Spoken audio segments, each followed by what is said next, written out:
Bem, pessoal, estamos agora aí para a última mesa do nosso fórum, que vai tratar do tema Empresas e Instituições de Ensino, como aumentar a proximidade. A formação de pessoal qualificado, tanto no ensino técnico como na graduação, está diretamente relacionada com as demandas do mercado de trabalho e, nesse sentido, uma maior aproximação entre empresas e instituições de ensino pode trazer benefícios mútuos. O que pode ser feito e o que já vem sendo feito para aumentar a interação entre empresas e instituições de ensino é o que discutiremos nessa mesa. Aproveitando esse tema aqui, também foi discutido ano passado, acho que, na minha percepção, que é uma preocupação recorrente, especialmente por parte de alunos, é uma coisa que a gente ouve bastante dos alunos e tal, então eu imagino que tenha sido por esse motivo que esse tema tenha sido escolhido novamente para discussão aqui no fórum, né? Então vamos lá. Para isso nós teremos a presença do Luan Carlos Nesi, do Uniriter,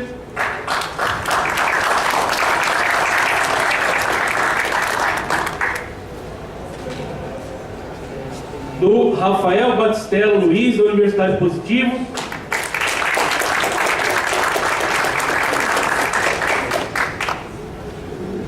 do Rodrigo Leôncio Mota, da Unifacisa e da Caipora Digital,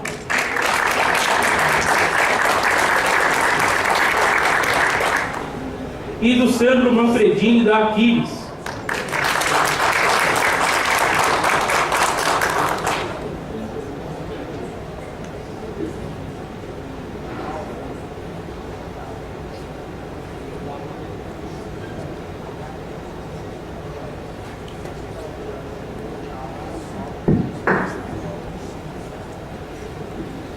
Bom, primeiro, obrigado por aceitarem o convite.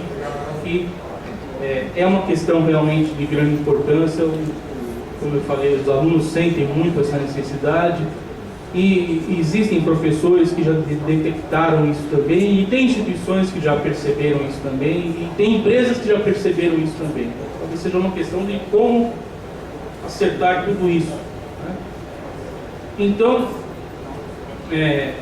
queria começar aqui pedindo para que vocês se apresentem e que digam se realmente há uma distância tão grande entre as empresas e as instituições de ensino, se essa percepção realmente se concretiza, se não, se é apenas uma impressão, tá? Porque às vezes se fala, tem um gap, etc., mas será que existe mesmo, né?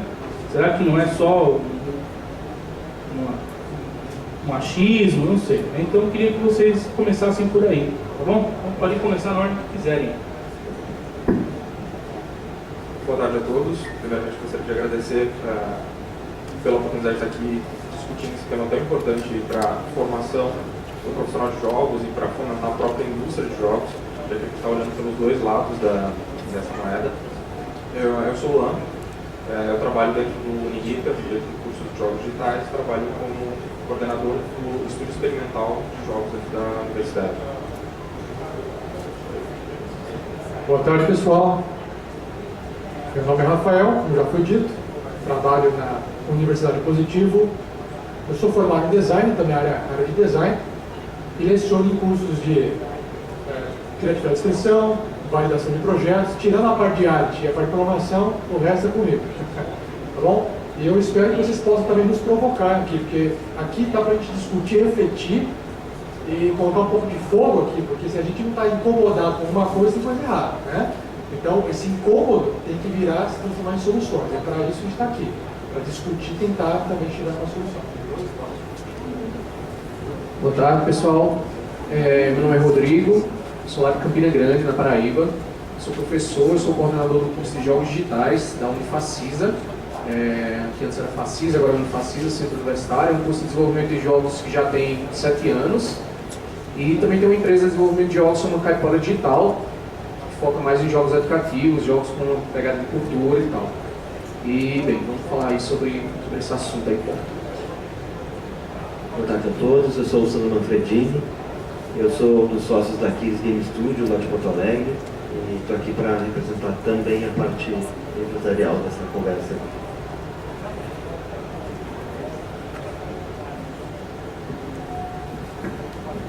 Podemos começar já pelo esquema aqui? Bom, assim, apesar de estar hoje dentro da academia, eu também passei, tive uma experiência em uma empresa, a Oniria, se não me engano falar, trabalhando com simuladores digitais. A proximidade com jogos, essa experiência digital, virtual, 3D, tem pouco a parte de jogos, de interação em termos de recompensa, o ciclo, né, aquela coisa que o game tem, você fazer uma ação e ele retornar para você, você se sentir recompensado com aquilo. No simulador ele visa reproduzir a realidade, né? Mas aí essa discussão, bom, e aí? A formação do aluno, o que eu faço, né, em sala de aula, o curso nosso é tecnólogo, então a gente também tem esse foco, o pessoal da banca passada aqui falou sobre o técnico, a prática, né? A gente tem essa pegada muito prática aqui dentro, né? Imagino que o curso da PUC também tem essa pegada mais prática, que é o curso de tecnologia, e a gente tem esse desafio de tentar trazer o aluno para poder também conseguir trabalhar no mercado de trabalho. É um desafio muito grande para a gente, porque os alunos, eles, né, assim como eu, já fui aluno, eu lembro muito bem, né? Pô, vou entrar na faculdade e é mágico, é um mundo mágico, onde eu entro e as coisas acontecem automaticamente. Basta eu pagar a mensalidade, se tiver uma instituição pública, basta assistir aula do professor, que ao final do dia eu vou ser melhor. Eu vou estar pronto, daqui 5 anos, daqui 2 anos e meio, estou pronto para o mercado. Mágico. É assim, né? E aí eu lembro quando eu estava na faculdade há 2 anos e meio no curso de engenharia de computação e comecei a perceber que não era assim. E aí eu comecei a questionar o curso e comecei a questionar as minhas vontades. E aí eu percebi que eu tinha que fazer alguma coisa porque ninguém ia fazer nada por mim. Porque na verdade ninguém está preocupado com você. Tirando seu pai e sua mãe, ninguém está pouco se importando com a sua vida, né? Então não existe isso. Você acha que todo mundo está cuidando de você e que vai dar tudo certo. Você tem que tirar a bunda e fazer alguma coisa. E aí a gente tem esse choque de realidade dentro da faculdade. A gente precisa pegar aquele aluno que vem de uma educação normal, né, básica, né, pai, mãe cuidando, os afortunados que ainda têm pai e mãe, né, chegam ali na faculdade e falam assim, bom, agora eu preciso aprender a me virar. Mas ainda eu tenho um suporte familiar que eu não preciso ainda me virar. Tudo certo, tudo bem. Então essa transição para a fase adulta é muito complicada. E como a gente transforma essa pessoa, esse aluno, numa pessoa para poder trabalhar, ainda mais na indústria de jogos, que eu considero complicadíssimo de trabalhar. Você fala, fazer filme é difícil? Fazer animação é difícil? Fazer jogo é mais. Porque envolve tudo isso mais um pouco. Né? Então eu acho que eu também queria ouvir bastante essa parte da indústria, dessa dificuldade entre, né, o que o mercado, o que o aluno que se forma num curso desse está entregando para o mercado de trabalho. O que falta para esse aluno, para ele que ele possa preencher essa vaga no mercado de trabalho. E o que a faculdade tem que ter para que ele possa também desenvolver essas habilidades. Porque como o Alan comentou, eu não sabia essa informação do MEC, né? Que o MEC não tinha essa regulação desse formato. Ótimo saber disso, né? Mas a gente também entra porque a discussão aqui é universidade, escola e mercado, mas a escola também é uma empresa, tá? A Positiva, a PUC são empresas que também visam lucros. Então tem toda uma discussão por trás disso. Então estou colocando um pouco de lenha na fogueira para vocês irem acendendo aí, tá bom?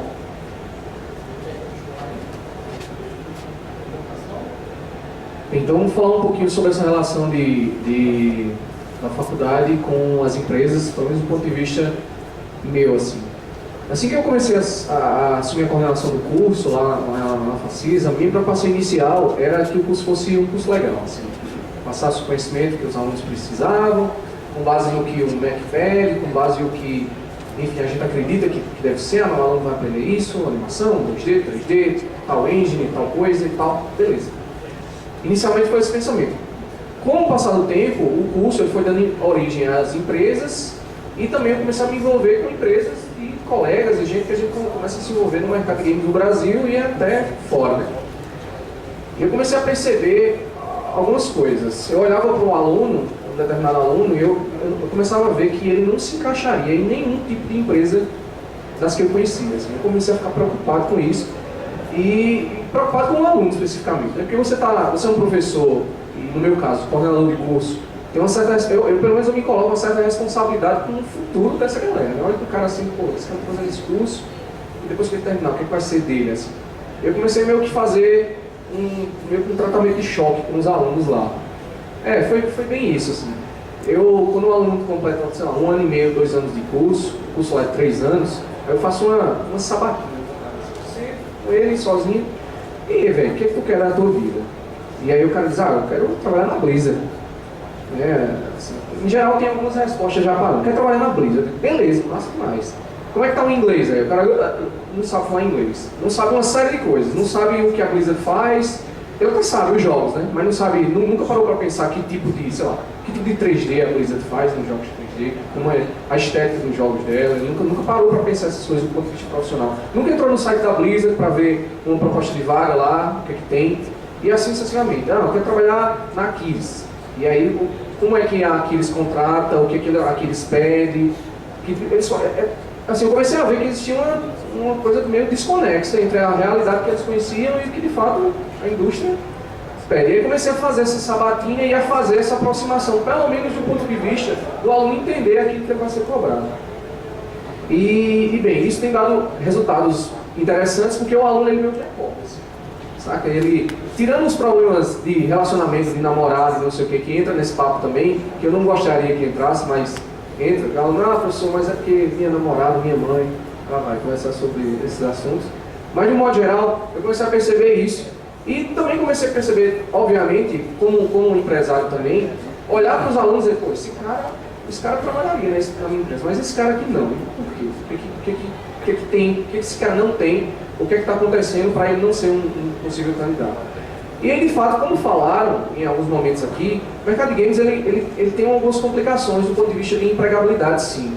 Eu vou dar um exemplo, assim, é algo meio radical, talvez, que eu vou falar, mas é uma coisa que eu vejo muito, assim. O mercado de games, a gente sempre quer contratar os bons, assim, saca? Por uma coisa meio óbvia, né? Sei lá, você vai contratar um cara para fazer arte pro seu jogo. Vai ser uma arte mais ou menos? Não dá, né? Ser arte bonitona, porque é o que vai vender, talvez, tal. Você vai contratar um cara para ser designer do seu jogo, trabalhar no seu jogo. O cara vai definir tudo que é importante, digamos assim, no jogo, e você está colocando um monte de grana em cima daquilo ali, e você vai confiar isso naquele cara. Então, esse cara tem que ser bom, o artista tem que ser bom. Eu até acho que dá para ser um programador mais ou menos. Eu até acho que dá para o cara dar uma enganada, procurar coisa na internet, ali resolver o problema na vida dele. Mas assim, eu não vejo o artista mais ou menos, nem programador, nem designer mais ou menos, não consigo ver assim, sabe? Então eu sempre abro, assim, tento falar isso para eles, assim. Aqui no mercado de jogos ele é meio complicado por causa disso. Se você é muito bom, não falta emprego para você. Mas se você é um cara mais ou menos, você não chegou a um ponto onde você consegue provar, mostrar para as pessoas que você tem uma determinada força de trabalho que pode ser vendida, seja lá com o que for, fica difícil. Então, por exemplo, ele tem uns casos que é completamente contrário. Sei lá, no primeiro semestre do curso, o aluno vê um software de animação 2D, certo? Primeiro semestre, de cara. Ele vê vetor e vê a animação 2D, usando o vetorzinho, né? O Sprite, né? Que é o software que a gente usa lá. E aí esse cara no primeiro semestre, no segundo semestre o cara está empregado na empresa. Por quê? Porque a empresa precisava de um animador para trabalhar com jogos 2D, e o cara já resolvia e o cara está empregado. E não terminou o curso ainda, ela terminou no semestre. Então assim, é meu louco no mercado de games. Assim, a gente tem que ver que é meio assim. E lá na Paraíba a gente tem uma série de empresas que surgiram a partir do curso e por outras iniciativas também. E aí eu comecei a perceber que tipo de relação as empresas poderiam ter com a faculdade, né? A gente achava no começo do curso, os alunos vinham me dizer que eles achavam que cada professor do curso tinha uma empresa, sabe? Eles pensavam que era assim que funcionava, né? E até alguns até tem, mas não é, né? Tem professor que sou professor mesmo e pronto. Não tem nenhum problema com isso. E aí eu comecei a ver como é que a gente faria essa aproximação das empresas. Ao ponto de que tem casos que eu vejo do Brasil afora, sei lá, de uma empresa pagar bolsa para os alunos estudarem no curso, para quando eles se formarem, eles irem trabalhar naquela empresa, que é um modelo que eu acharia ideal, assim.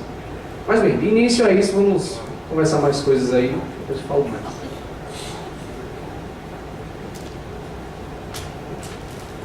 Bom, acho que esse distanciamento a gente, nos colegas do comentário, inevitavelmente a gente tem, infelizmente a gente tem esse distanciamento, um pouco até pela questão das diretrizes que nos faltam sobre o que a gente vai aplicar, que é diferente do que o Alan comentou na mesa anterior. A gente não tem, assim como no curso de engenharia, matérias obrigatórias, então isso fica um pouco amplo. E na formação, ou seja, nas definições dos nossos currículos, na grande maioria das vezes a gente tenta observar o que nós, como professores, dentro do curso, achamos mais adequado que o mercado vai consumir como profissionais. Não necessariamente estamos certos, acho que a gente está sempre trabalhando para melhorar esse processo, mas inevitavelmente a gente acaba olhando só por isso. Então acho que um primeiro passo para a gente aproximar isso, quem sabe, é a gente olhar para os nossos currículos e olhar as necessidades de vagas que as empresas têm, ou seja, o que a empresa precisa como profissional e que profissional a gente está colocando. Daqui a pouco a gente está colocando o game designer que a gente acha que é um game designer e a empresa consome outro profissional game designer. Ou seja, a gente está falando, a gente quer a mesma coisa, a gente está olhando para lados diferentes. Então acho que a gente, de algum momento, a gente tem que ter esse alinhamento. Tanto que, se a gente olhar a maioria das inscrições de vagas, isso se aplica, olhar para o meu lado, da computação como um todo, não só para jogos. A gente tem uma descrição de vaga que um aluno de graduação tem que saber no mínimo 5 ou 6 linguagens de programação, quando a gente mal tem tempo de ensinar uma. Olhando só por economias da programação, né? Pelo lado da arte, a gente também tem a mesma complexidade. Porque às vezes o aluno tem tempo de ver um software de animação, de modelagem, e o mercado já está consumindo 5 ou 6 softwares paralelamente. Então, de alguma forma, a gente tem que alinhar esse interesse. Eu acho que essa mesa vem a contribuir para a gente começar essa convergência de interesses mútuos, já que a gente presta serviços diferentes, mas que convergem para o mesmo lado.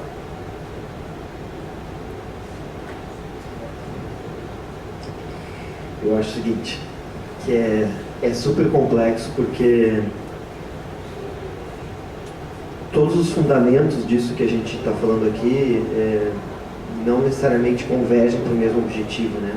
Se falou que as universidades, na maioria delas particulares, elas obviamente têm um modelo de negócio. E esse modelo de negócio, por si só, pode ser já um complicador disso, né? Porque, começo dizendo pelo tempo de duração do curso, né?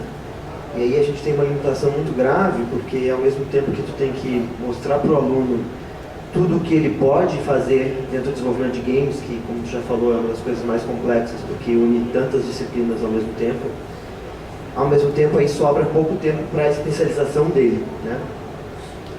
E aí, quando tu falou de, às vezes tem um aluno do primeiro semestre empregado, provavelmente porque ele é um especialista. Por mais que ele esteja ali no primeiro semestre, ele deve ser um cara que é um pouco autodidata, ou procurou outro tipo de conhecimento, e aí no primeiro semestre ele é muito bom em animação, e isso já serve para a empresa, né? O que a Aquiles faz, só para dar um pouquinho de background? A gente está no Tecnopuc, em Porto Alegre, junto com a Universidade da PUC, que tem um curso de pós-graduação em Games, né?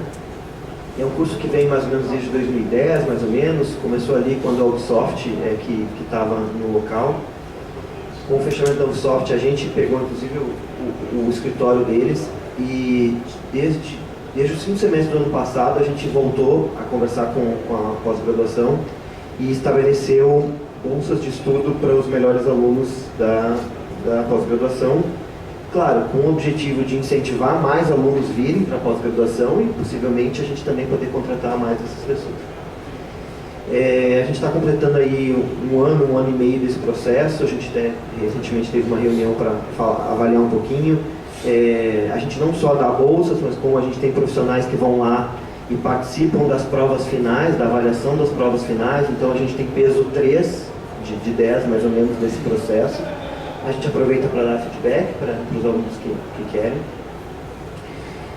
E a gente tem também dado algumas aulas por convite, já que aí tem um outro problema, que é a questão da pós-graduação ainda, não sei como é na graduação, mas a questão da exigência do MEC de algumas graduações do professor, que não necessariamente nessa área tão técnica e tão específica as pessoas querem ser pós-doutorado, doutorado, enfim.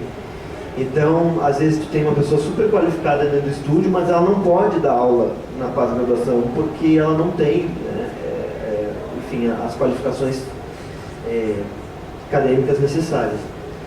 Então isso já é um outro complicador. Quer dizer, a indústria não pode estar mais dentro porque, enfim, os profissionais não têm raras exceções, não têm enfim,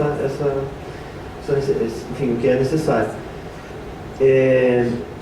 Dito isso, o olhar geral que a gente tem com os cursos é exatamente isso, é de que normalmente a gente contrata um programador que vem da computação, porque lá ele passou 5 anos para ser mais especialista naquela, né? Acaba não aproveitando tanto, talvez, os programadores que vêm do curso de games. Então, assim, eu acho que é um quebra-cabeça bem complexo, que acho que, de novo, vocês falaram muito da questão do aluno, e eu acho que a questão do aluno, ela talvez seja até indiferente a qualquer curso, mas em especial em games, que realmente, se o cara não procurar mais conhecimento do que a faculdade pode dar, até em função do tempo que eu comecei falando, realmente talvez ele tenha bastante dificuldade, né? Porque ele vai sair, talvez, um generalista não bom em nada ainda, apesar de ter uma visão geral do todo, mas não bom o suficiente em nada. Então, por isso que eu acho que esse quebra-cabeça é complexo. Ele começa com um tempo difícil para uma estrutura super complexa que é games, e acaba não conseguindo especializar. Essa é um pouquinho da minha visão.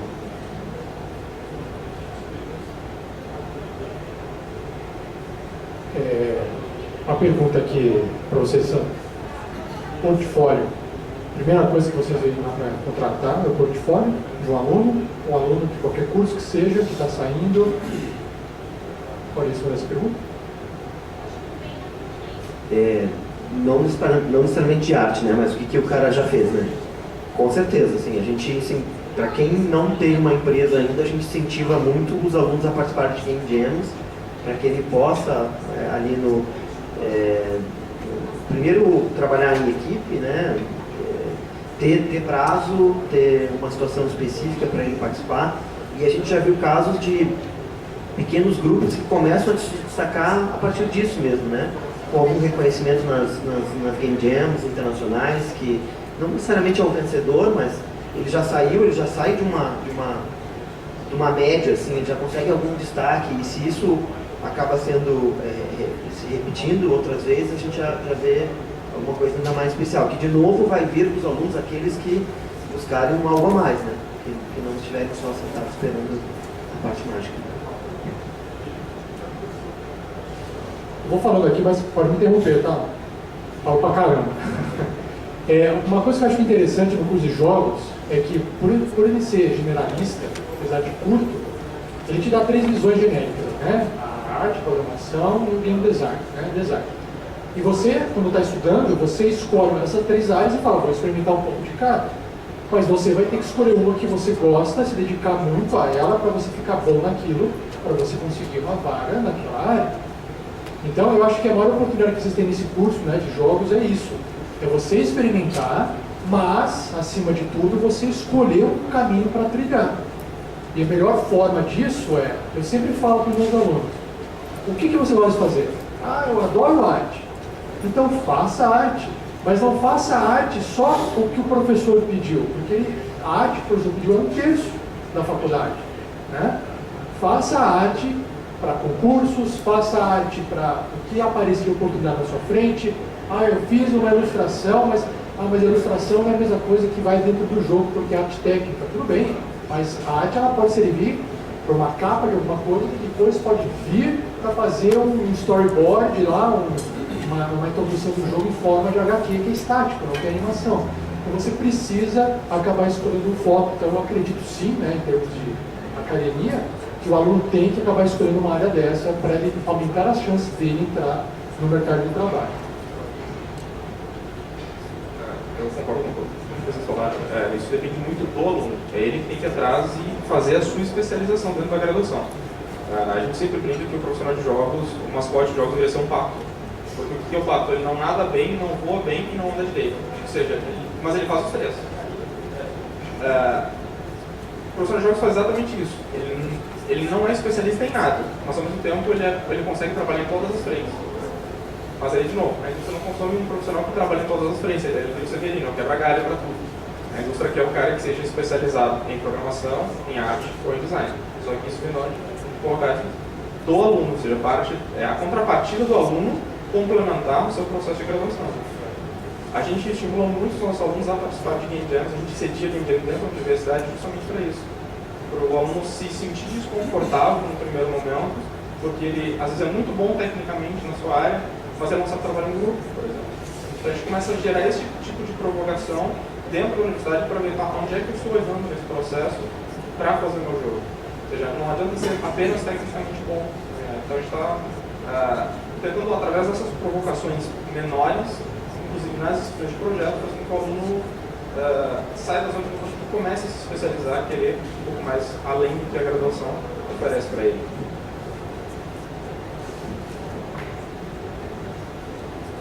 Vou falar só uma coisa, em relação ao que o Sandro falou. A questão do tempo, ela é, acho que, a mais preocupante mesmo, porque os cursos têm 2 anos e meio, 3 anos.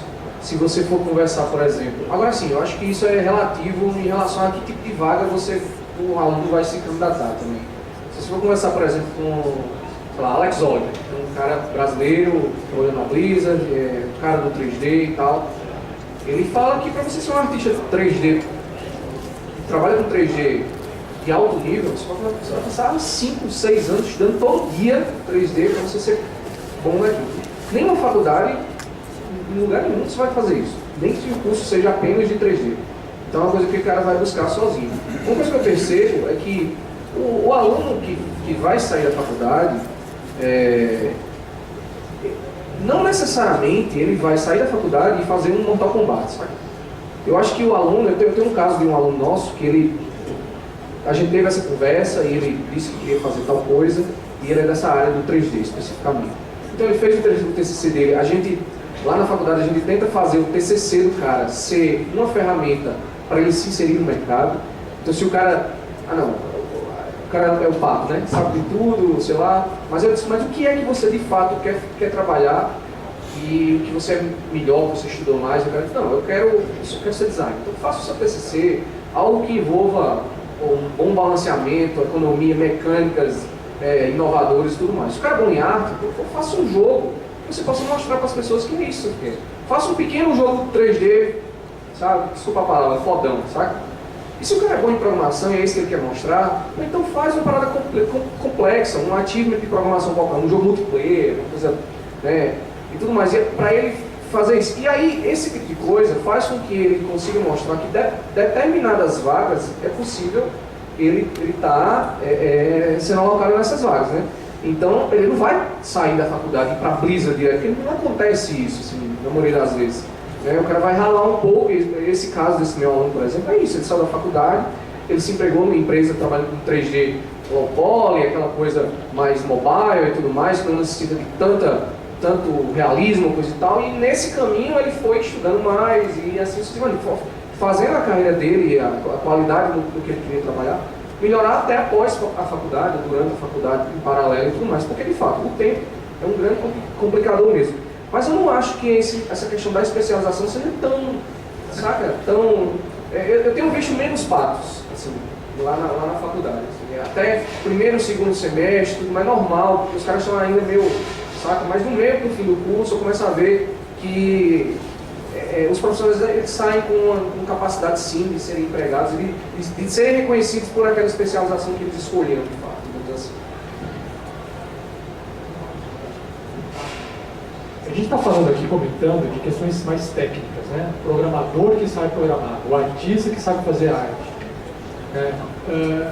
Existe uma outra camada, que acho que é uma camada inerente aqui a qualquer área educacional, que é assim, o mercado também, depois corrige a gente também, acho legal ter essa opinião sua, sabe?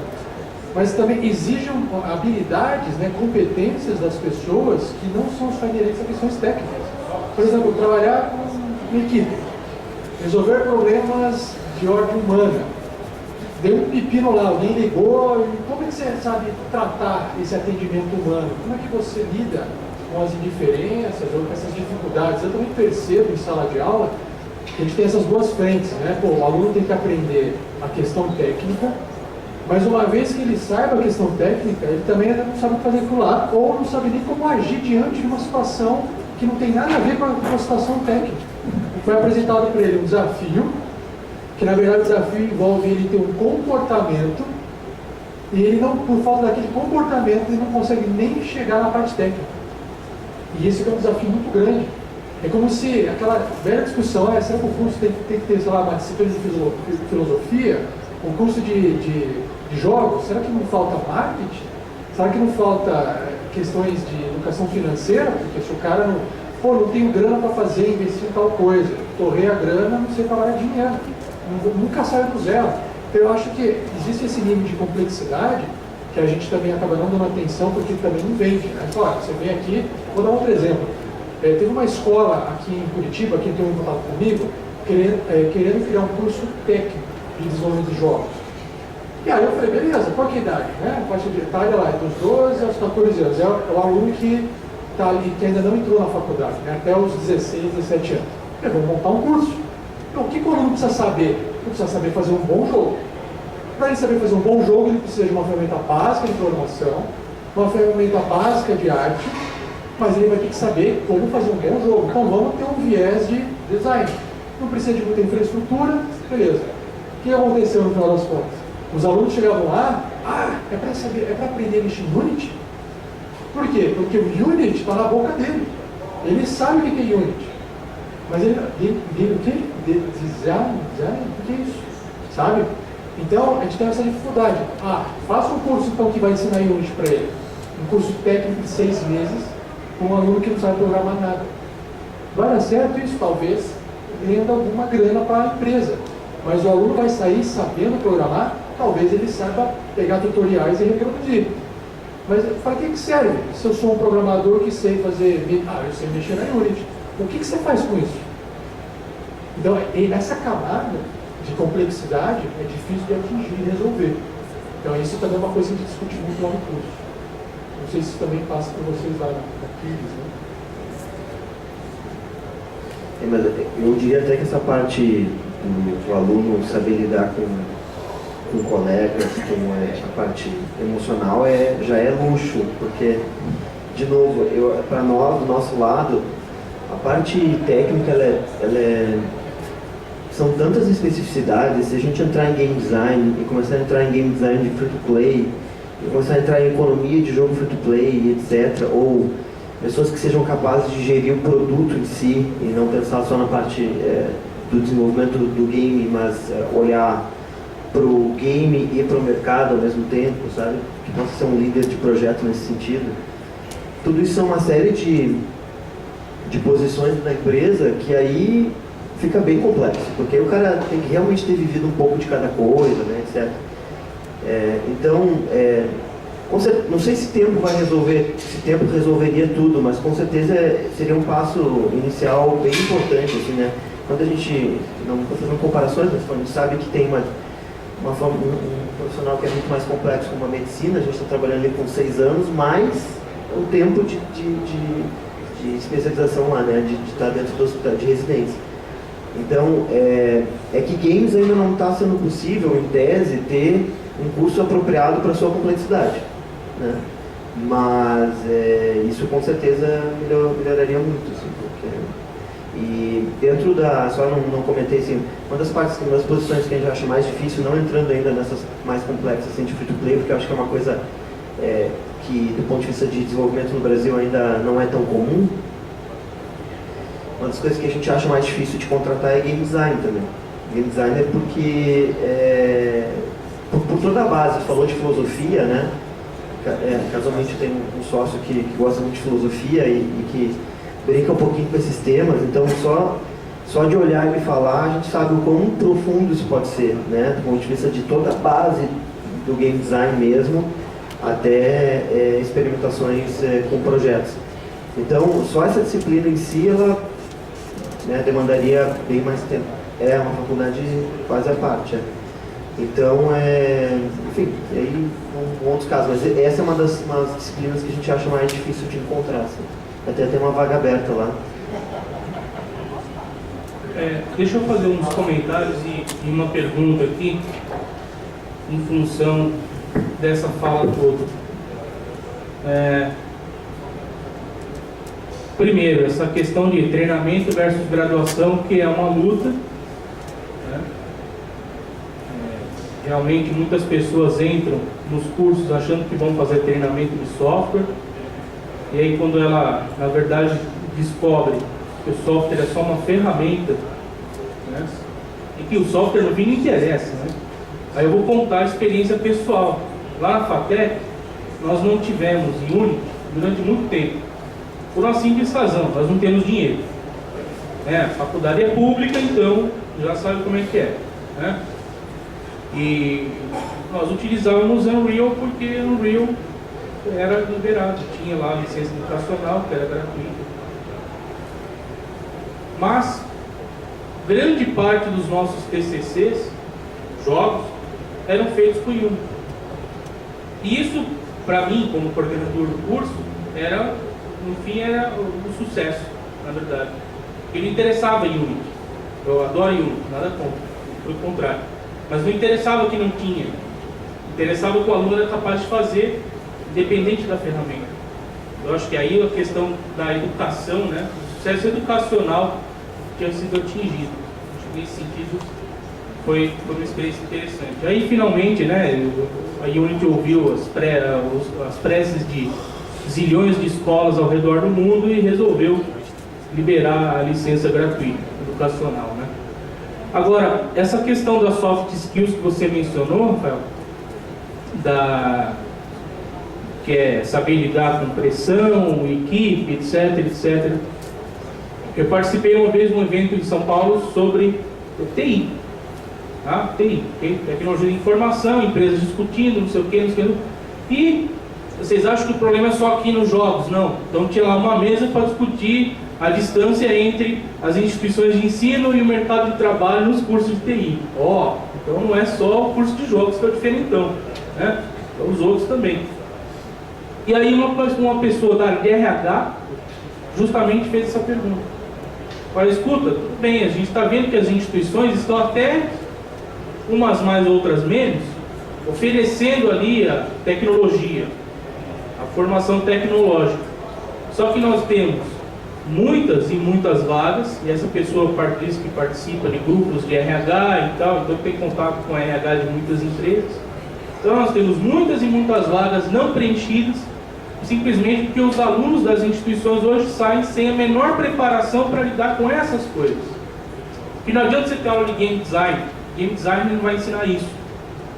Então, obviamente, não estou dizendo que não deve ter game design, eu estou dizendo que é uma parte que, né, curso nenhum vai proporcionar, a não ser pelas atividades que os professores acabam inserindo como vem fazendo.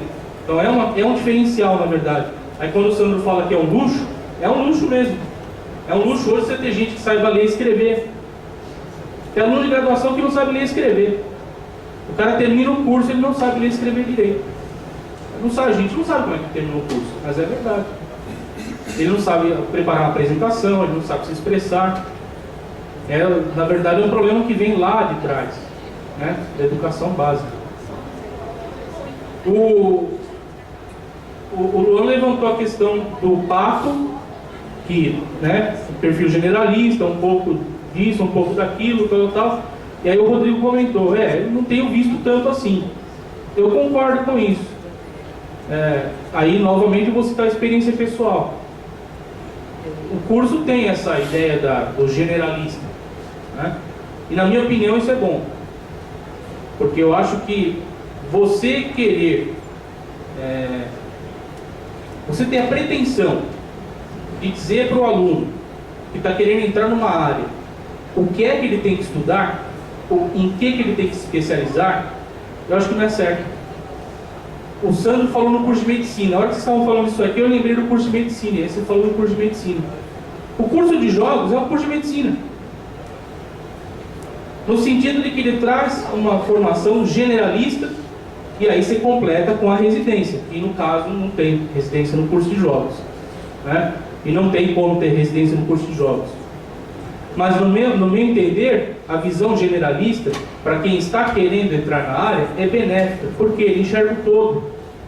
Ele enxerga o todo e ele tem condições de especializar. Aí ele vê, às vezes ele nem sabe o que tem do outro lado. Ele fala, eu não gosto de programar. Por quê? É igual não gostar de matemática, né? Matemática é o terror. às vezes a pessoa não sabe o que é matemática. E aí ela é apresentada decentemente à matemática e acaba descobrindo que é uma coisa fantástica.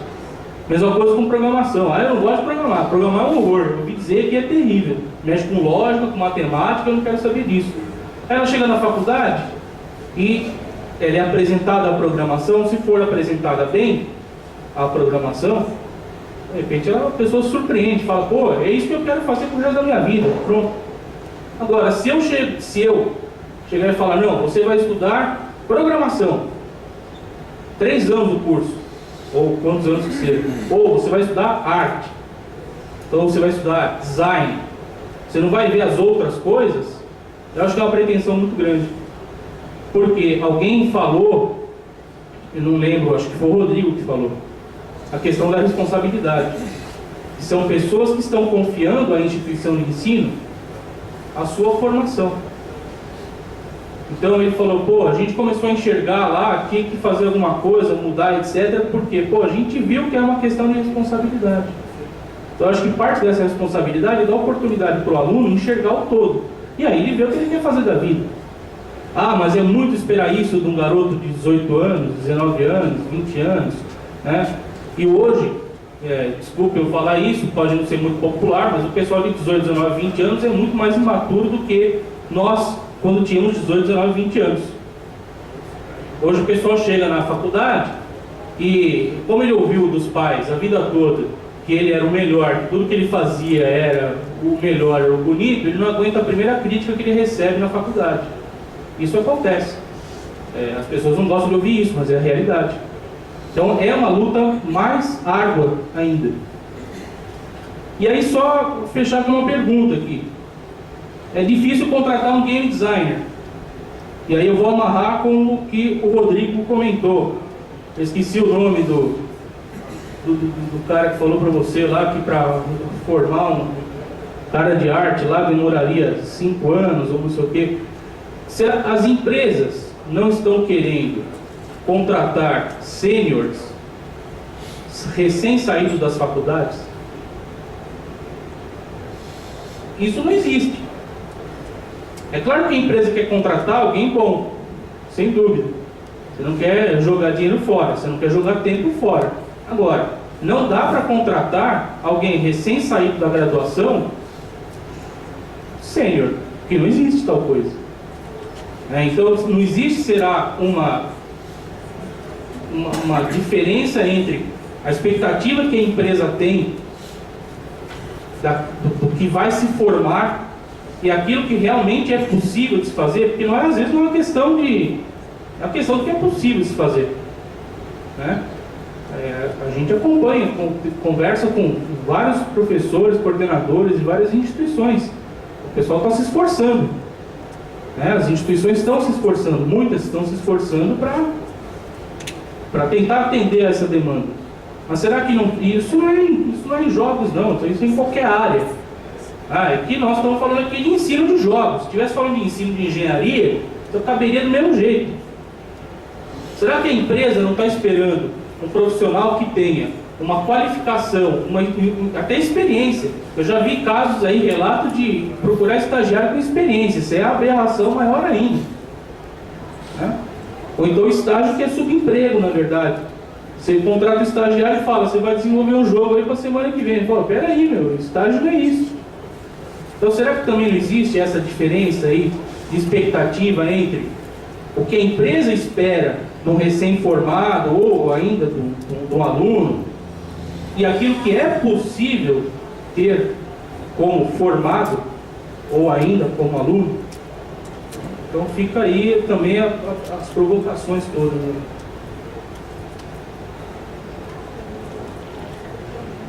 Eu acho que é um cabo de guerra. Quem puder puxar para um lado, vai puxar. Se a empresa pode contratar um estagiário com uma qualificação altíssima e pagar o mínimo possível, está contratado. Eu acho que isso não tem como mudar. Esse é o jogo da vida. É o jogo do mercado. O que vai, na verdade, mudar essa situação é ter mais empresas com mais necessidade de contratar mais gente e aí ter mais gente preparada para as vagas do mercado. Porque é aquela coisa. Para a empresa se sustentar, ela tem que entregar valor para o mercado. para entregar para o mercado, ela tem que contratar gente que consiga fazer um produto de qualidade. Então uma coisa puxa a outra, não tem milagre. Se aí a empresa não tiver gente, não conseguir entregar produto, ela vai fechar, tchau. Né? Isso não tem como mudar. Agora, falando rapidamente de mercado, a gente está aqui numa discussão sobre jogos digitais, né, o representante aqui da Aquiles, que trabalha com jogos digitais para entretenimento, se eu não estiver enganado. Agora, existem outras vertentes que eu também percebo quando o pessoal, né, meus alunos entram no curso de jogos. O que você quer fazer? Né? Quero fazer o jogo digital de entretenimento. Tá, essa é uma vertente, porque é essa vertente que você gosta, do qual você experimenta. Só que se você quer se tornar um profissional, você quer trabalhar com os jogos, trabalhar com os jogos significa muito mais do que isso. Então, por exemplo, você tem na área digital, só na área digital, treinamento corporativo, que tem poucas pessoas explorando, que é a área educacional da coisa. Dentro do próprio entretenimento, tem mais vertentes de entretenimento. Você pode entreter e trabalhar com a educação tangencial, né, que alguns jogos já fazem isso, alguns independentes fazem, que é, eu estou jogando aqui e ainda aprendi alguma coisa. Por que não ter uma visão pedagógica ou terapêutica através dos jogos? Por exemplo, foi citado o Kinect, que é usado, o hardware, né, mas você pode pegar um jogo lá de dançar e fazer um tratamento para a pessoa que tem um problema lá com o ombro e tal. Né? Então você está encontrando uma aplicação fora da área do entretenimento com os jogos digitais. E os jogos analógicos? O analógico não serve mais, ninguém gosta mais disso. Não, esse mercado está retornando agora, e com força. Tá? E você tem hoje, por exemplo, a psicologia usa jogos de tabuleiro para tratamento terapêutico com crianças, com jovens adultos, a pedagogia também usa. E qual que é a vantagem de um jogo analógico? Você não precisa de energia elétrica. Você pode levar o jogo analógico em qualquer lugar, embaixo do braço. Vai levar um jogo lá, um Call of Duty num computador lá da escola pública. Vai rodar esse jogo? Vocês entenderam? Então, existe uma linha, uma área gigante para ser explorada. O custo de desenvolvimento de jogo analógico é mais baixo. O jogo analógico pode vir a se tornar um jogo digital. Tem várias versões de jogos analógicos que viraram jogos digitais. Então também é uma área que eu vejo que os alunos não exploram.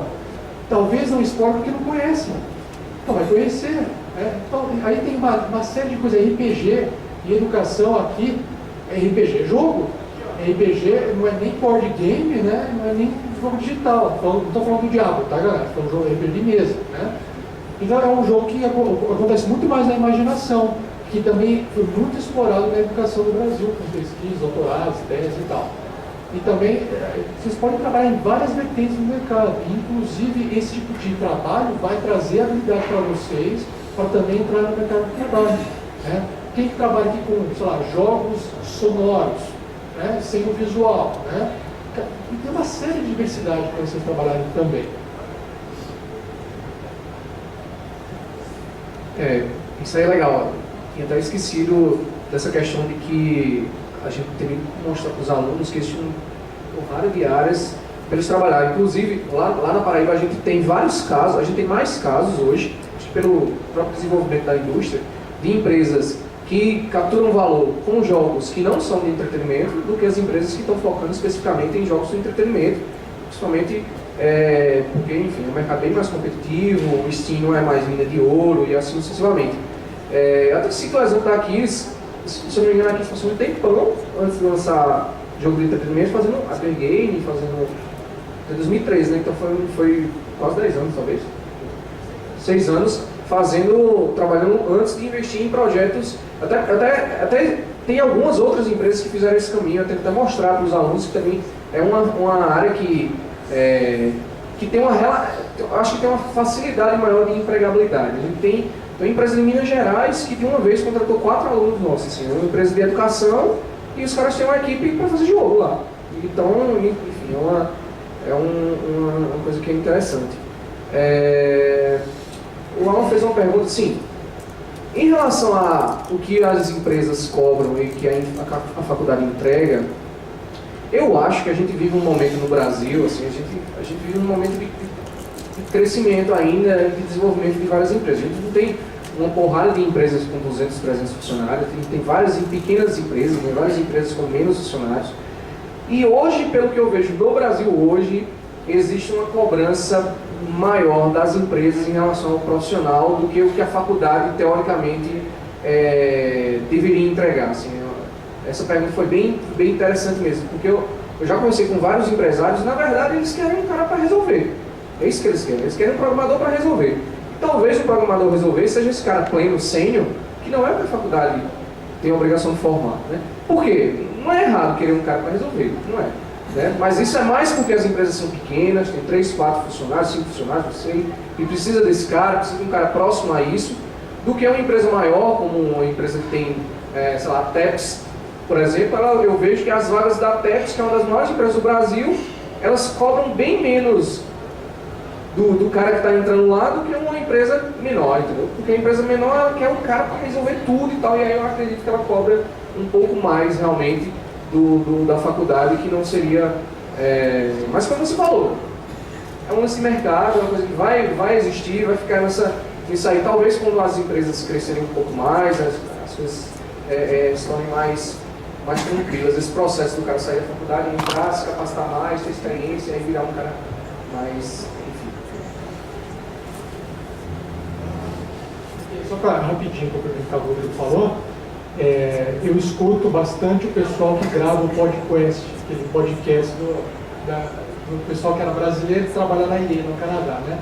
Eles comentaram muito isso, que são brasileiros que, ainda, claro, eles, por esse estilo, por esse perrengue que eles passam no Brasil, eles desenvolvem essas habilidades, quando eles chegam lá, eles comentam, nossa, você sabe fazer um pouco de tudo, né? Porque aqui o pessoal é muito especialista.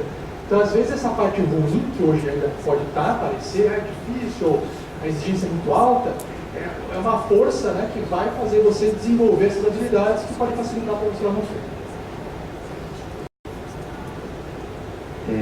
Só para finalizar também do meu lado, eu concordo com o Alan que acho que eu não acho que não seja importante a parte de, eu até comentei isso, o aluno saber de tudo um pouco antes de se decidir pela sua especialização. Eu acho que isso é fundamental. Sobre não quero voltar nisso, mas é que vocês têm uma visão muito mais certa do que eu sobre se tempo é mesmo um problema ou não, sabe? Porque eu acho que, não só de games, né? Acho que se criou esse produto, faculdade em menos tempo, que eu não sei há quanto tempo isso existe, mas é relativamente recente, que obviamente se torna atrativo para todo mundo, né? Ninguém mais quer pensar que para se formar tem que esperar 4 ou 5 anos para ter um diploma que em tese daria mais chances no mercado. Então o que acontece é que se criou um produto novo, mais rápido de ser consumido, mais imediatista, e que eu acho que simplesmente não é compatível com a questão genérico e mais especialização, né? Então eu concordo também contigo, Rodrigo, que eu acho que quanto menor a empresa, mais ela vai querer um cara que custe barato, né? Óbvio. Enquanto que empresas maiores vão ter essa capacidade de absorver melhor um cara que está começando, entendendo isso que ele está começando, que ele está sendo formado, e assim por diante. Mas eu acho só que sobre o que a gente pode discutir aqui num fórum de ensino primeira coisa sobre a parte até de o que deve ter nesses 3 anos que são poucos. A gente tem procurado também, para quem lá na PUC, apesar de lá ser pós-graduação, mas também dar um pouquinho dos nossos toques do que a gente sente que poderia ser mais importante lá. E eu acho que esse é um diálogo que, ano passado, quando eu soube que tinha esse fórum, até fiquei triste de não ter estado aqui antes, porque eu acho que realmente esse diálogo aqui ele é fundamental, né? Mas eu acho que ele, não só na arena aqui, não só no auditório, mas eu acho que cada um de vocês e nós empresários que pudermos fazer mais isso nas suas regiões vai fazer muito sentido. Posso contar a história rápida do curso rápido? Então, a história é a seguinte: o curso de tecnologia existe desde a década de 70. Tradicionalmente eram cursos de 3 anos, com a carga horária em torno de 2.400 horas. Por exemplo, quando eu fiz tecnólogo de processamento de dados, nem eu, daí não está mais. Bom, então, né, sou eu, tá? Quando eu fiz lá tecnologia de processamento de dados, eram 3 anos, 2.400 horas. E assim foi durante muito tempo. O que aconteceu? No final da década de 90 surgiu um negócio chamado curso sequencial, com a LTD, do Darcy Ribeiro, não sei o que lá. Era um curso de 2 anos, mas não era de graduação. Eram cursos superiores, mas não era de graduação. Um negócio doido que ninguém entendeu até hoje. Vamos dizer, as mantenedoras que tinham cursos de tecnologia ficaram meio chateadas. A verdade é essa. Por quê? Você passou a ter uma procura muito grande por esses cursos, que eram procurados principalmente por profissionais que não tinham nível superior, mas precisavam ter, então eles iam lá e faziam um curso de 2 anos. E aí houve uma pressão de mercado em cima da legislação, para que, se fosse possível, então, reduzir a carga horária dos cursos de tecnologia. Então, no final de 2001, se não me falha a memória, saiu uma normativa dizendo, olha, por exemplo, um curso da área de gestão poderia ter 1.600 horas. Um curso da área de computação, que aí os jogos estavam dentro, poderia ter 2.000 horas. Então você reduziu. Aí é um curso da área química, 2.400. Então alguns ficaram com 2.400. E muitos baixaram para 1.600 ou para 2.000. E aí você consegue fazer o curso em 2 anos. Então foi uma pressão de mercado mesmo em cima dessa novidade que foram sequenciais, por isso que aconteceu essa coisa de curso rápido, né? Que realmente atrapalha, né? Por essa questão toda aí, né? Só para vocês saberem da história. Bom, deixa eu abrir aqui para perguntas da plateia, que nós estamos bem avançados já. 1, 2, 3, 4. Beleza, fala.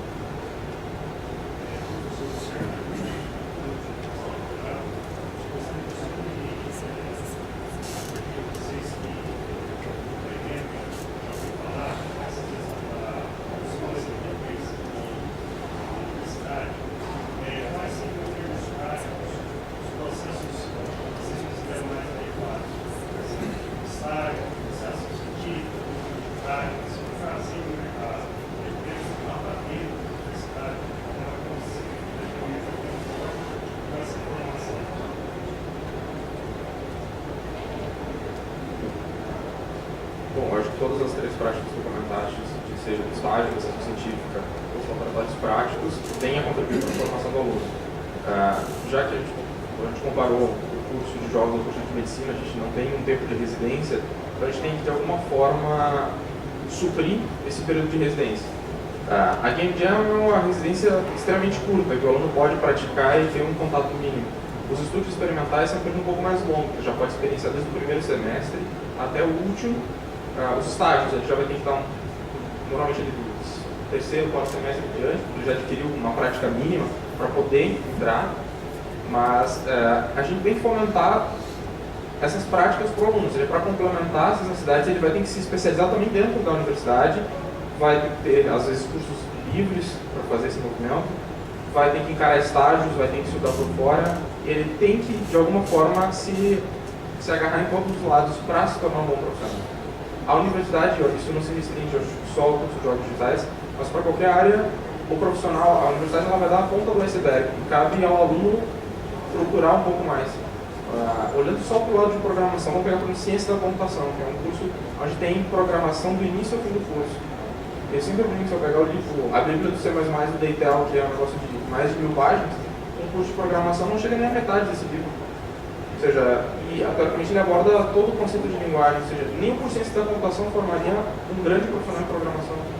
Por quê? Porque falta tempo.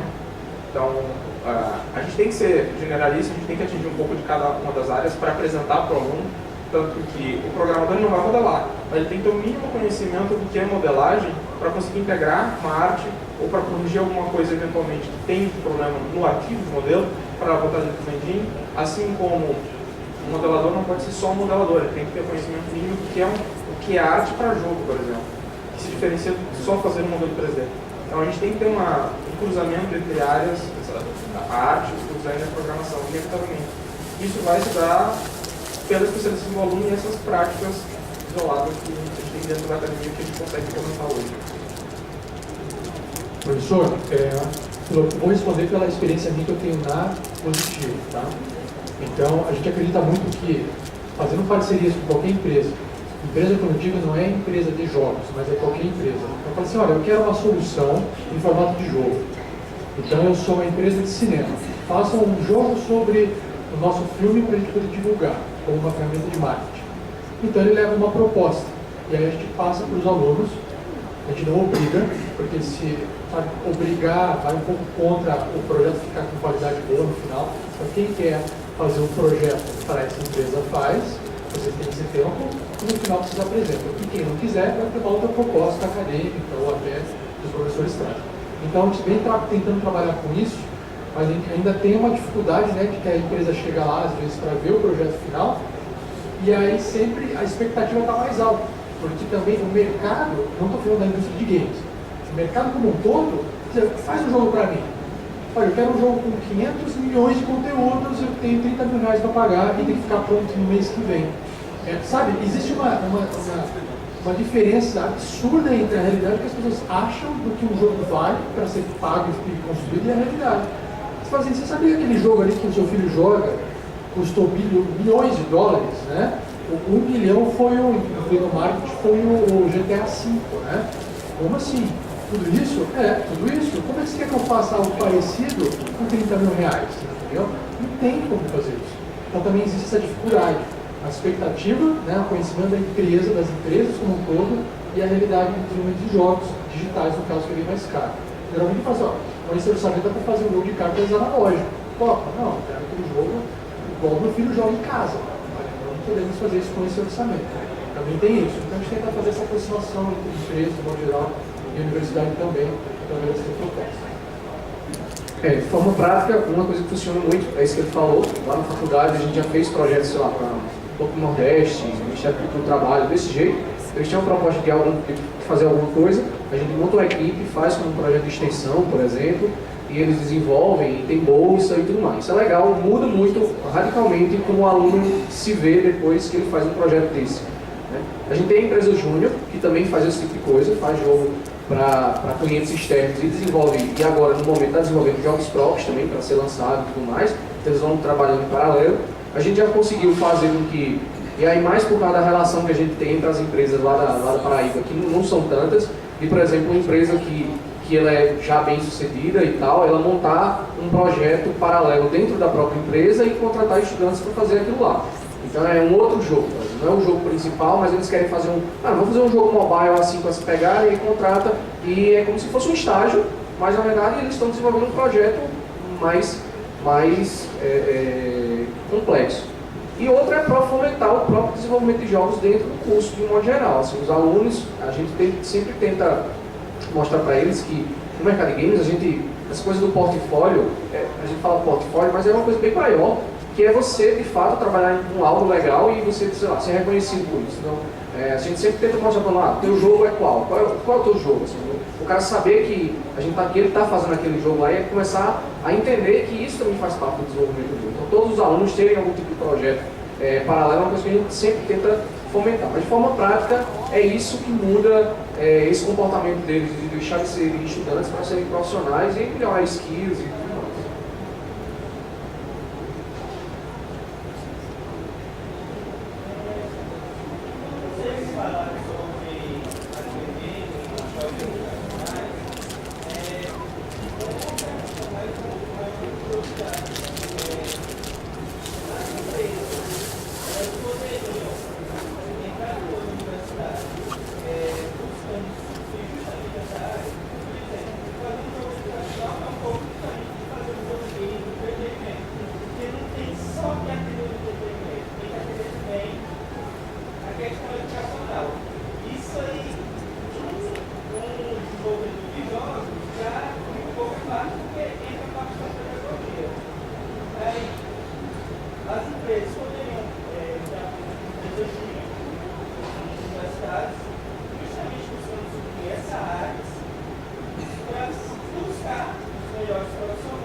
Lá na faculdade a gente tem a disciplina de Serious Games, que o pessoal vê um pouco de jogo educativo, adver game e tudo mais, e durante o curso existem alguns pequenos projetos relacionados a isso, né? Mas assim, uma coisa que eu acho é que fazer jogo é uma coisa legal, porque cada projeto novo que você se envolve é uma chance nova de você aprender mais, né?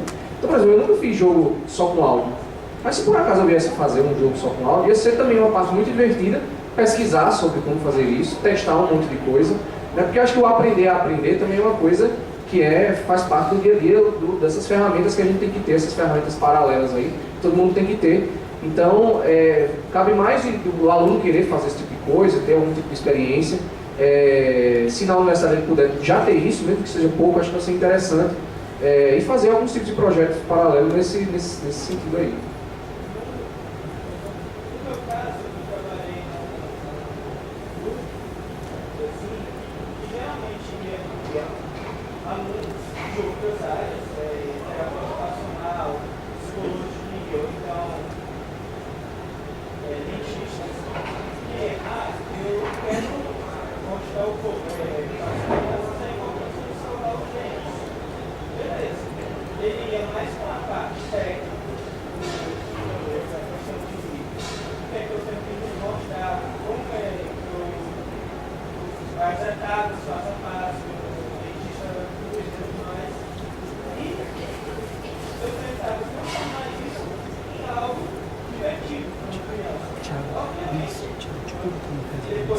Você mencionou sobre um portal de editais, como que é o nome mesmo? Portal Êxitos. Legal, bacana, vou dar uma olhada. Legal. Bacana. Legal. Beleza, Então, essa união tem que partir dos alunos, vocês. Eu vou ser bem sincero, o professor está preocupado em dar aula dele, a instituição está preocupada que os alunos venham, e vocês, que vão ser os profissionais, têm que se preocupar com a profissão de vocês. Então, assim, vocês estão no melhor local para vocês fazerem as experimentações sem ter um drawback muito grande. Não vai acontecer nada na sua vida se você errar aqui dentro, sabe? Você está na faculdade para aprender e para cá. Então, vocês estão num núcleo onde tem várias faculdades, uma universidade, com várias pessoas com problemas diferentes, e ninguém se conversa, ou conversa muito pouco. Então, se você faz um curso de jogos, já visitou a pedagogia? Já tentou identificar quais são os problemas que eles precisam resolver em sala de aula? Será que o jogo pode ser a solução? Já visitou a psicologia? Já visitou a arquitetura? Será que dá para criar uma interação dentro do ambiente de arquitetura? Então, acho que vocês têm que buscar essas possibilidades. Que ninguém vai trazer a solução para vocês. Vocês são os profissionais que vão trazer as soluções. Então, vocês têm que ir atrás dos problemas. Ninguém vai ficar trazendo problema para vocês. O problema é cada um tentar resolver. E a faculdade é o melhor lugar para isso. Então, fica a minha sugestão. Vão circular pelo campus identificando problemas para ter novas ideias. Ok? Essa questão que ela colocou, o aluno procurar possíveis problemas para resolver, ter parcerias, eu acho que isso é fundamental. Eu trago uma experiência que nós tivemos dentro da universidade, onde existiam parcerias com uma instituição educacional para atendimento de crianças com múltiplas deficiências. E a gente tem que desenvolver alguma coisa que auxilie o processo. Isso era uma parceria do curso de design de produto inicialmente. Aí eles falaram, não, mas a gente tem, nossa demanda aqui é de ter alguma coisa digital. Então aí entrou o curso de jogos lá. E na primeira reunião que a gente teve, era uma reunião de coordenadores e fisioterapeutas dentro da instituição. A gente entendeu um problema, eles tinham um problema, a gente entendeu o outro e repassou outro problema para os alunos com o briefing. Acho que é o maior problema que todo mundo tem, que é levantamento de requisito. Ninguém sabe, todas as partes não sabem o que quer. O que a gente fez? A gente pegou, a gente tinha um carro de alunos, então é o seguinte, olha, vão vocês lá para a instituição, a gente vai junto, e a ideia foi ter contato com os alunos para identificar o problema de fato. Ou seja, a gente começou a ver o que era. Porque a descrição do fisioterapeuta era uma, a nossa era outra. A gente tem um problema com cadeira de roda, a gente tem que fazer um hardware adaptativo para ele conseguir jogar nessa aplicação. Mas é uma cadeira de roda. Cara, quando a gente chegou lá tinha pelo menos 10 modelos diferentes de cadeira de roda. Aí começou a falar, já temos um problema. Aí a gente saiu medindo cadeira de roda para ter ideia do que a gente precisava. O nosso problema é constituir um ambiente de vida diária, que é uma sala que eles têm, e a gente tinha que fazer uma réplica virtual para fazer um simulador. Só que as fotos não auxiliavam. O que a gente tem que fazer é pegar uma treina, medir, ou seja, coloca o aluno dentro da prática, dentro da instituição, com pelo menos uma ou duas visitas mensais, para ver, olha, não, o nosso problema é esse. Agora vamos fazer uma entrega de um protótipo. Então, o aluno que vai lá entregar e ver o que deu certo, o que deu errado. Por quê? Talvez parte da instituição fomentar uma parceria, mas cabe ao aluno executar. Isso porque é ele que vai verificar quais são as reais necessidades do cliente dele. Ainda mais no nosso caso é um cliente que na maioria das vezes não fala. Então a gente tinha essa grande limitação.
No nosso caso, existe uma parceria entre a instituição, onde a gente aplicou, e a universidade.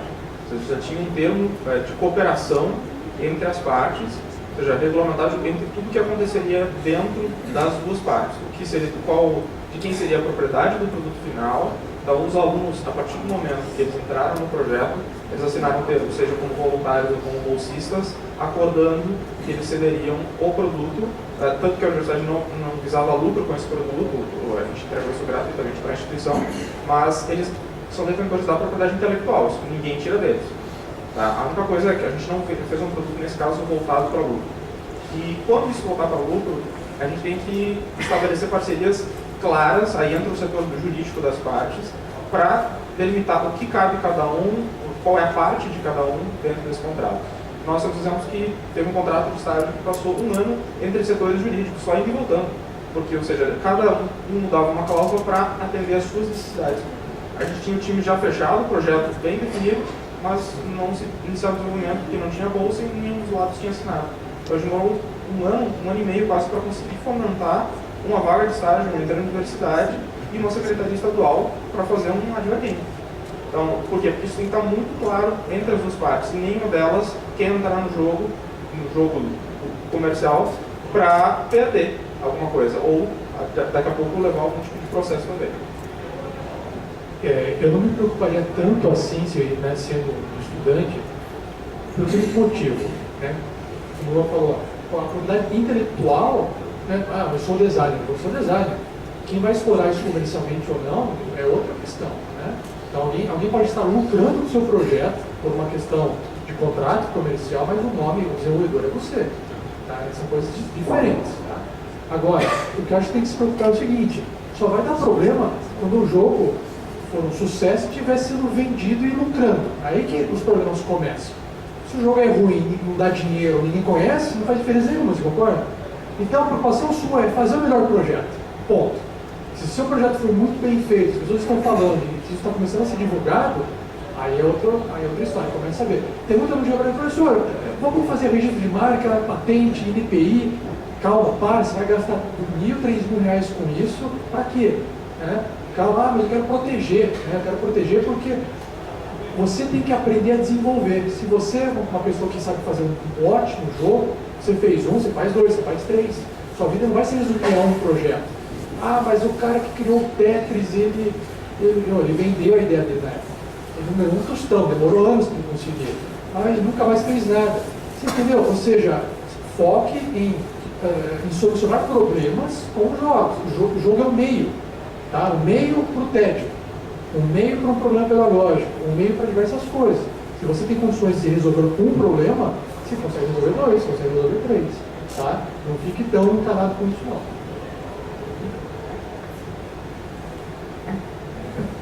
Tem vários aspectos aqui que eu achei interessante, né? Começando falando dessa especialização que a empresa quer, né? Que é o cara que resolve, né? E aquela pessoa rara que vai resolver, ela vai pagar caro, né? E aí tem essa dicotomia que a gente já viu, que eu acho que é um acordo da universidade, que não vai formar um cara que resolve, né? Até essa ideia de formar já é uma ideia dos anos 80, que o cara saía da engenharia e do trabalho de engenheiro sentado naquele que tinha que fazer a sua função. Já não é mais assim, né? Tem que dar a faculdade tem que realmente colocar essa pessoa generalista, né? Aí só para fazer um contraponto, eu lembro dos anos 80, na passagem dos anos 80, dos anos 90, tem uns soldadores do ABC que ganhavam muito dinheiro, porque eles eram especializados em solda. Aí quando as empresas sumiram ou substituíram por um robô, essa super especialidade não servia mais para nada. Então eu fico muito tranquilo das universidades não formarem um especialista para o mercado, porque essa especialidade muda e o profissional tem que mudar também. Outra coisa, eu acho que o Rafael respondeu metade. Respondeu metade. Que foi assim, né? Na hora que ele falou assim, não, você tem que cuidar da sua formação. Que encaixa aquela questão da falta de residência para o tem uma coisa que é a responsabilidade do aluno, né? E aí eu vejo que as escolas, as universidades, as faculdades ainda estão um pouco naquele modelo dos anos 80 de focar no conteúdo. Tem uma questão aí que eu acho que é os valores e atitudes que está faltando. Está faltando ensinar isso. Que a gente não está aprendendo em casa, também não está aprendendo na escola, não sei aonde que a gente vai ensinar isso. Que é esse tipo de coisa, você é responsável por você, você tem que ter atitude, né? E a questão dos valores também, quer dizer, o que o mercado valoriza, o que você valoriza, onde você vai ser mais feliz. Entre o cara que não consegue ser jogador de futebol, que sonha muito na base, e o Neymar, tem uma gama de lugares aí que você tem que se encontrar, né? E essa visão a gente não está passando para os nossos alunos, né? E aí, isso que eu fico pensando, até que ponto a gente tem que tirar um pouco mais de conteúdo das universidades e colocar mais essa questão de valores e atitudes. Isso deve ter na hora do ingresso da universidade, ou será que a gente tem que ensinar isso na universidade? Entendeu? Essa questão, esse jogo do mercado, esse jogo pessoal, não é uma formação que está faltando também, que vai resolver esse tipo de coisa? Eu preciso ter especialista em tal lugar. Aí o cara vê a oportunidade de mercado e ele se responsabiliza pela sua formação e atende, na medida que convém a ele, não tudo do mercado a ponto de ser um especialista em solda e ficar desempregado depois. Quem tem essa responsabilidade de ensinar isso? É em casa? É na faculdade? Ou é por conta do aluno e ele que aprenda sozinho? Difícil a pergunta, porque envolve mercado, né? Eu fico pensando assim, imagina um curso, disciplina 1, aprenda a resolver problemas. Disciplina 2, valores para ser cidadão, mais, entendeu? Não quero ver esse curso. Agora, disciplina 1, aprenda a programação C#. Disciplina 2, matemática avançada 2, entendeu? Então, existe também essa questão mercadológica envolvida, né? O pessoal busca algo que ela fala, isso eu preciso. Isso aqui não sei o que é, não sei para que serve, não preciso. Existe essa discussão também, né? Dentro do curso de jogos, as disciplinas mais técnicas, que envolvem arte, programação, elas acabam sendo de mais conteúdo, tá? e as disciplinas menos técnicas, como a área de design, elas podem tratar um pouco mais isso, que é onde eu me encaixo. Tá? Mas dever, né, é complicado de quem que é o dever. Eu acho que o dever das pessoas que estão pagando buscar por isso. Então, se ninguém está pagando por um curso que entrega isso, não vai existir esse curso. É aquela velha máxima da TV Globo, né? Na TV Globo só passa a porcaria, sei lá, né? Esse jargão que às vezes o pessoal fala.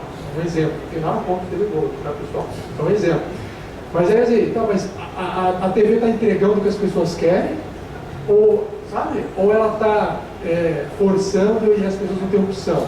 Quem veio primeiro, ovo ou a galinha? É complicada essa discussão, sabe? É uma questão de mercado. O mercado vai se ajustando com o que as pessoas buscam também. Eu acho bem legal esse questionamento, porque eu assim, me estranhei bastante quando eu recebi pais de alunos na faculdade, assim, pela primeira vez. Me estranhei muito, assim, eu fiquei numa situação assim, tipo, não me pagaram para fazer isso. Mas estava lá, eu e pais de alunos, né? E, como assim? Minoridade? Não.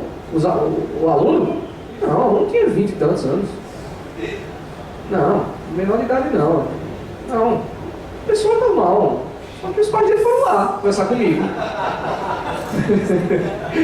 E aí, foi muito engraçado, porque... Quer dizer, engraçado não, foi meio chato, mas eu tive que passar a real do menino, né? Mas assim, isso não aconteceu uma vez, certo? Aconteceu outras vezes. E lá na faculdade a gente já se reuniu, já discutiu sobre isso, né? E a gente começou a perceber, eu acho que é óbvio, acho que você meio que estava falando, é que hoje em dia esses valores, essas coisas que a gente aprendeu, a maioria das pessoas mais velhas aprendeu em casa, essa galera não está mais aprendendo isso em casa por alguma razão, certo? E sobra para o professor, às vezes eu noto que a maior figura de autoridade que aquele moleque conheceu na vida, tipo, sou eu. Eu noto isso às vezes, sabe? Porque é tipo assim, o pai dele não tem autoridade sobre ele, eu não estou falando autoridade de ser autoritário, coisa do tipo, mas de ser aquela pessoa que ele tem que respeitar por alguma razão, né? Porque o pai não respeita, a mãe não respeita, e eu talvez eu respeite porque eu vou dar zero para ele, alguma coisa do tipo, certo? E aí eu não... Esse moleque de 22 anos. Sim, mas tranquilo. Até porque a gente está falando em idade, mas assim, quando ele não tem esses valores, ele vai ser assim, se ele não for um cara que muda, às vezes minha esposa acha muito ridículo quando eu falo isso, mas às vezes na minha cabeça eu divido as pessoas em dois grupos, assim. O grupo das pessoas que você bate um papo e ela entende, ela reflete sobre a vida, às vezes muda algum comportamento, e gente que só aprende na porrada mesmo, assim, sabe? Aprende quando a vida dá aquela pancada, aí ele vai e muda. Então assim, tem gente que é assim, que não aprende, você conversa, você fala várias vezes. Lá na faculdade, aí isso é o que eu vou falar mesmo, a faculdade meio que já entendeu que se não for a gente, não vai ser ninguém. Porque se o moleque não aprendeu em casa, ele não teve esse tipo de ensinamento em casa, ele não vai ter mais em casa, né? Tem um filósofo, ele fala uma coisa bem engraçada, ele diz que se a escola quer que, se a família quer que a faculdade seja a casa do aluno, então a casa dele tem que ser também a primeira escola também, né? Então tem que ter uma coisa aí meio... E é engraçado porque às vezes eu soluciono esse problema dos pais que vêm falar comigo, que estão reclamando de rendimento do aluno, mas na verdade o aluno é até inteligente, mas é porque não quer nada, ele não valoriza as coisas e tal. Eu sempre faço um tipo de acompanhamento, que na verdade é assim, eu vou fazer uma planilha online, e a gente vai responder umas coisas lá, os professores, e o pai tem que conferir. E eu acho engraçado quando os pais eles não querem fazer isso, assim. Porque na verdade é isso, eles não querem participar da vida dos filhos. Assim. É muito triste isso, mas acontece demais, assim, demais mesmo. E aí é isso, e essa fica uma galera meio perdida, e aí vem daí, pelo menos ao meu ver, essa coisa deles não entenderem esse tipo de coisa. E só para finalizar, o Murilo Gun é um comediante e tal, que está pagando de empresário, empreendedor de palco e tal, mas ele tem um TED Talk que ele foi muito feliz nesse TED Talk, que ele fala sobre isso, ele fala dessas ferramentas que a gente tem que ter hoje e que ninguém ensina e que você tem que ter, né? De você, enfim, se adaptar, poder saber falar em público, enfim, conhecer as pessoas, ter networking, um monte de coisas nesse sentido, que realmente é um lugar que você não aprende em casa, você não aprende na faculdade, o mercado cobra, e que, enfim, a gente tem alguém tem que ensinar isso para essa galera.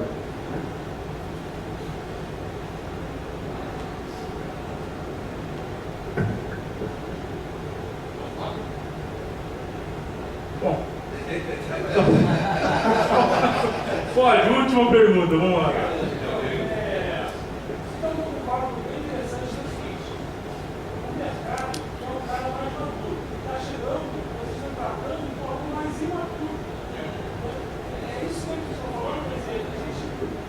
Criança com 20 anos e pegar um gerente com 22.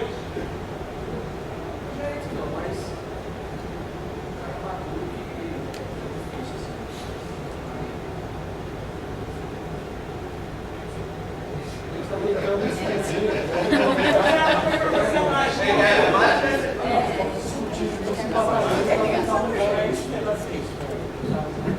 E eu nem vou falar porque você sabe mais do que eu, então não vou dizer que é reclamação de empresário, etc.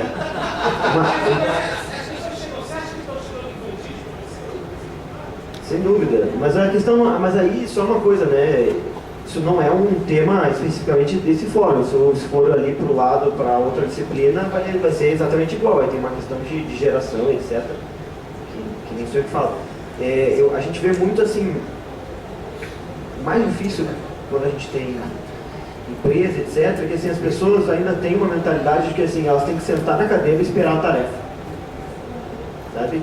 Então, assim, além de tudo que vocês falaram, coisa muito simples como o autogerenciamento, a proatividade de que, se não veio a tarefa, eu vou aproveitar, vou ficar aqui. Sabe?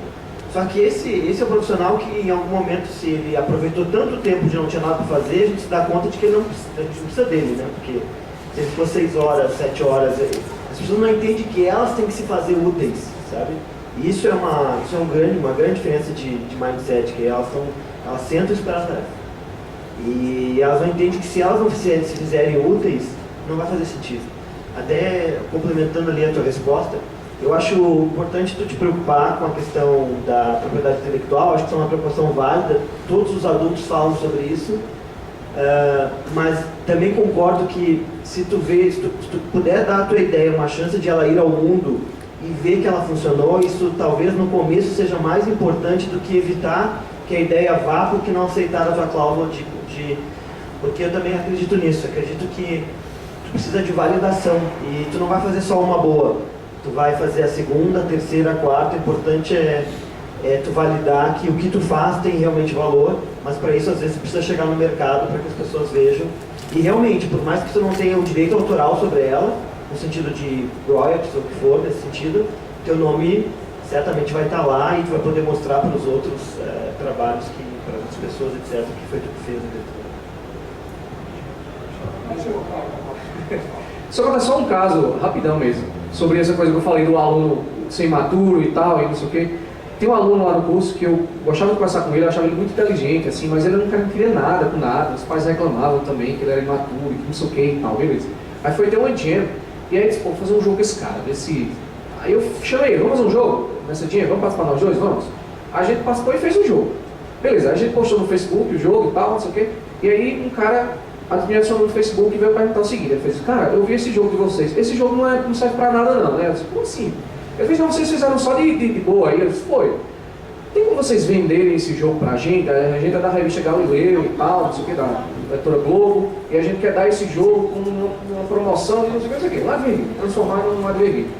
Pô, na hora, você mudar o quê? Não, a gente vai mudar isso, colocar essa marca, não sei o que, pá e tal, quanto é? Tanto.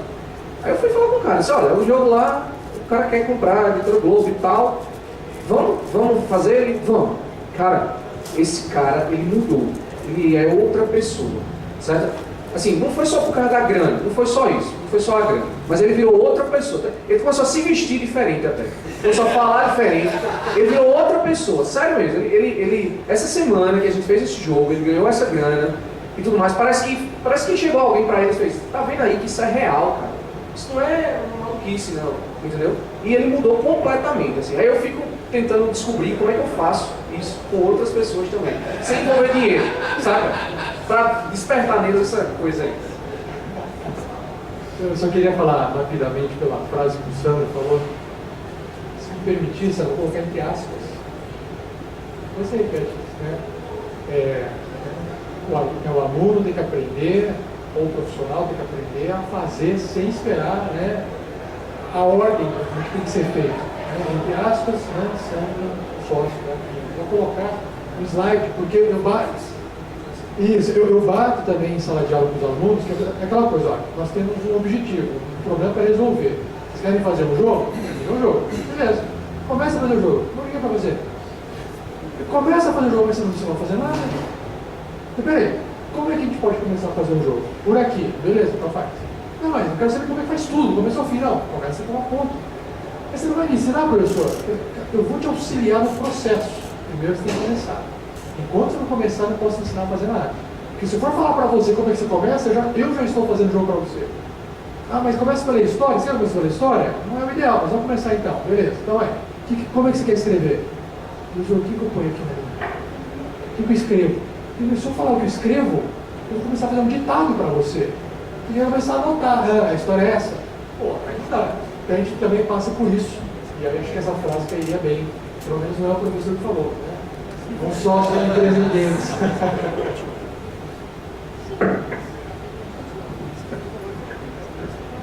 Bom, gente, como tudo que é bom tem um fim, nós aqui chegamos no nosso fim desse segundo fórum de ensino de jogos digitais.